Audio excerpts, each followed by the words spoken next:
लोकसभा चुनाव को लेकर आपका बड़ा ऐलान। सन 2024 के लिए ये सियासी प्लान आया सामने।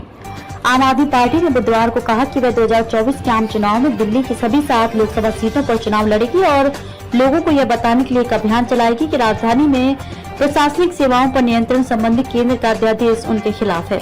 दिल्ली और हरियाणा के आप नेताओं के साथ बैठक के बाद पत्रकारों से बात करते हुए आपके महासचिव संगठन संदीप पाठक ने विपक्षी दलों के भाजपा के खिलाफ एकजुट होने की जरूरत पर जोर दिया और कहा कि यह कांग्रेस के रवैये पर निर्भर करता है। केंद्र ने गत 19 मई को दिल्ली में ग्रुप ए अधिकारियों के तबादले और तैनाती के वास्ते राष्ट्रीय राजधानी सिविल सेवा प्राधिकरण बनाने के लिए एक अध्यादेश जारी किया था, जिसे आप सरकार ने सेवाओं के नियंत्रण पर उच्चतम न्यायालय के फैसले के साथ धोखा बताया था। यह अध्यादेश उच्चतम न्यायालय द्वारा दिल्ली में निर्वाचित सरकार को पुलिस, सार्वजनिक व्यवस्था और भूमि से संबंधित मामलों को छोड़कर अन्य मामलों का नियंत्रण सौंपने के बाद लाया गया था। शीर्ष अदालत के 11 मई के फैसले से पहले दिल्ली सरकार के सभी अधिकारियों का स्थानांतरण और तैनाती उपराज्यपाल के कार्यकारी नियंत्रण में थी।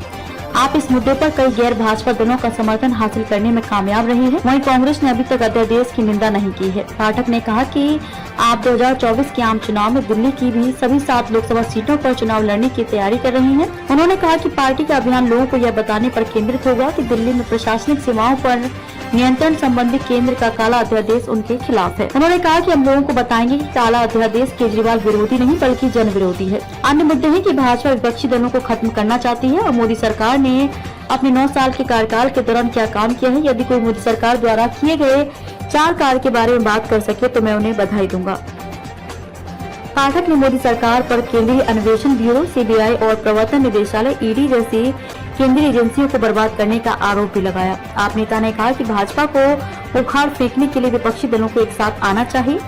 उन्होंने कहा कि हालांकि यह कांग्रेस पर निर्भर करता है। पाठक ने कहा कि यदि कांग्रेस खुले दिल वाली है और सभी को साथ लेकर चलने को तैयार है तो कुछ भी संभव है, लेकिन अगर वह अहंकारी है तो चीजें मुश्किल होंगी। दिल्ली के मुख्यमंत्री एवं आपके राष्ट्रीय संयोजक अरविंद केजरीवाल 23 जून को पटना में विपक्षी नेताओं की एक बैठक में शामिल हुए थे। हालांकि इसके तुरंत बाद आपने दावा किया कि कांग्रेस ने सार्वजनिक रूप से अध्यादेश की निंदा करने से इनकार कर दिया है और इसके कारण पार्टी के साथ किसी भी गठबंधन का हिस्सा बनना उसके लिए बहुत मुश्किल होगा। कांग्रेस अध्यक्ष मल्लिकार्जुन खड़गे ने कहा कि केंद्र के अध्यादेश का विरोध करना है या नहीं, इस पर फैसला संसद सत्र से पहले लिया जाएगा। पाठक ने कहा कि आप जुलाई में शिमला में होने वाली विपक्षी दलों की अगली बैठक में भाग लेने पर फैसला करेगी।